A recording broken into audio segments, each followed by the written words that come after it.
Hi guys, I'm Laura Vitale. In this episode of Laura in the Kitchen, I want to share with you my take on sort of like a copycat Dairy Garcia ice cream. I know it's a very popular ice cream.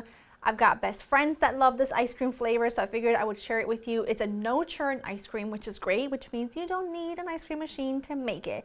And it's basically just a very decadent ice cream flavored with cherries and chocolate, and it is so good. So let's get started on the cherry mixture.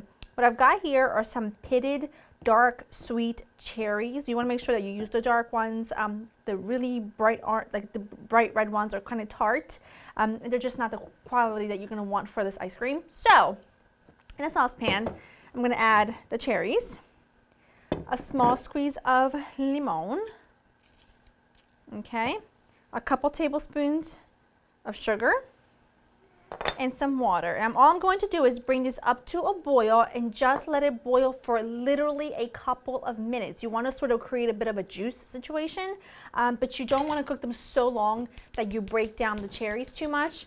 That's not what we want. So as soon as it comes up to a boil, literally 2 minutes, and we're pretty much going to be there. And then I'll show you the next step. 2 minutes exactly. And now what I've got in here is a mixture of cornstarch and a little bit of water. I'm going to add that in. And you're going to cook this for another minute, or until you can see when you add the cornstarch, the mixture is obviously quite cloudy. Once it looks dark and you no longer see that cloudiness, then you know that your mixture is done. And it's obviously going to thicken. You can see it's already happening here. And all you're doing is just creating a really delicious, like sort of thick, syrupy goodness. It's going to be folded in to your ice cream mixture along with everything else, and it's just really phenomenal. You could, if you wanted to, skip this step and just go ahead and use the cherries, have the cherries, but I feel like you're really missing out on something really spectacular. If you're gonna go through, the extra mile of making a homemade ice cream treat, you might as well just go all the way, I'm gonna let this go for a few minutes, and I'm gonna pop it into this bowl and then throw it in the fridge so that this mixture can cool completely. All right. Cherry mixture, donezo. Now we make the custard and everything else. This is very simple, very easy, and it's going to blow your mind. You just need heavy cream, sweet condensed milk, vanilla, and chocolate chunks. That's it, and that's all. And it is legitimately incredibly good. Also, if you wanted to make this cherry situation as a topping for regular ice cream, highly suggest you do so because it's delicious. By the way, I'm using the same measuring cup I did to measure my cherries, so that's why it's a little stained. But I do the dishes around here, so I don't want to do any extra. That's where I was getting at. A little bit of vanilla, which I gotta make more of. I made some last year and I'm already low. Okay, I'm gonna use my handheld electric whisk. You want stiff peaks here, and once it's there, I'll show you what it looks like. Stiff peaks is where we want this. By the way, my mixer is like on its last leg and it's falling apart. I've had it for like 20 years, so this might be the last time you see it. So make this recipe in its memory. Okay, and every time you make it, I hope you think of this mixer. We should call him, her, Mixy Mix, right? All right, add your sweetened condensed milk right in. This is really gonna be, obviously, it's the only sweetener. You don't need anything else. It's really sweet. One of my absolute favorite indulgences right here. Oh my goodness, if I could eat the entire can, I absolutely would. That's how obsessed I am. So I just mix it really quickly with my mixer just because it's easier. Okay, just gonna add it in. These are semi-sweet chocolate chunks. You can also use chocolate chips, of course, whatever your heart desires. Mix them in. Now, hold on, I'm gonna show you something, okay? I'm gonna serve this tomorrow as soon as it freezes. I'm gonna cover it really well tonight, and I know it will all be gone because I've got people coming over tomorrow. But if you don't plan on using it within the 24 hours or so, you want to make sure that you place your ice cream somewhere with a really tight fitting lid. These are actually known as like ice cream holder containers. I get these from Amazon. I've had them for a long time and they're great. So you want to make sure that you do that so that you don't get any like crystallized pieces and like icy pieces, because it just totally changes the texture of your ice cream. I'm going to just pour this into my pan here. This is just a loaf pan. I like the way that it looks. It looks very rustic. I'm just gonna go with about yay much. I'll put that in a different container.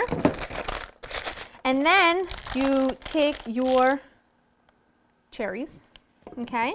And I just stir them in like so, because I don't want to turn my ice cream like fully pink. So I kind of just do that, and then I mix them through like so, and then you just sort of get like ripples of cherry. It's very good. It's very good, okay? As my father would say, very delicious. And now, just gonna do a little bit more. If I were to put all this in that container, it would fit all of it, but you know.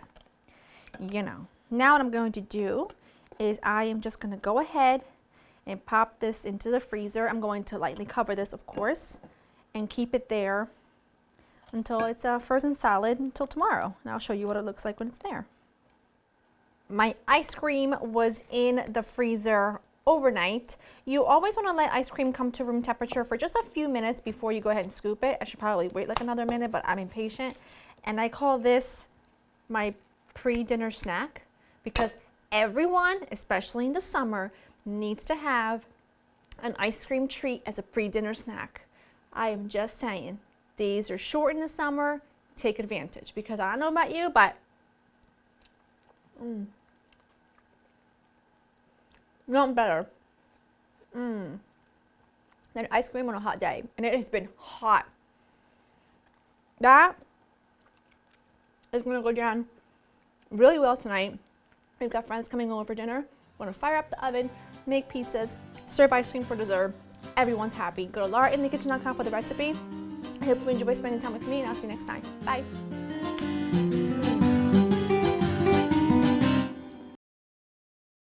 My nonna would say, American lemons smell like household cleaner because they don't smell like real lemons. And in fact, did you know, babe, that Italian lemons are like a little sweeter? They're not technically a Mayer lemon, but they're definitely like, they have a tinge more sweetness than American lemons. And here's another fun fact for you. Produce in Italy is never perfect. Like sometimes the lemons are like this big, they're like not perfectly yellow and shiny because you just let things grow. And when they stop growing, you don't force them to grow. It's a whole thing. But the point is, we make things look very pretty here. Then that's way more important, I guess. I don't know. But that's what I hear. That's what I see. Okay, you ready for me?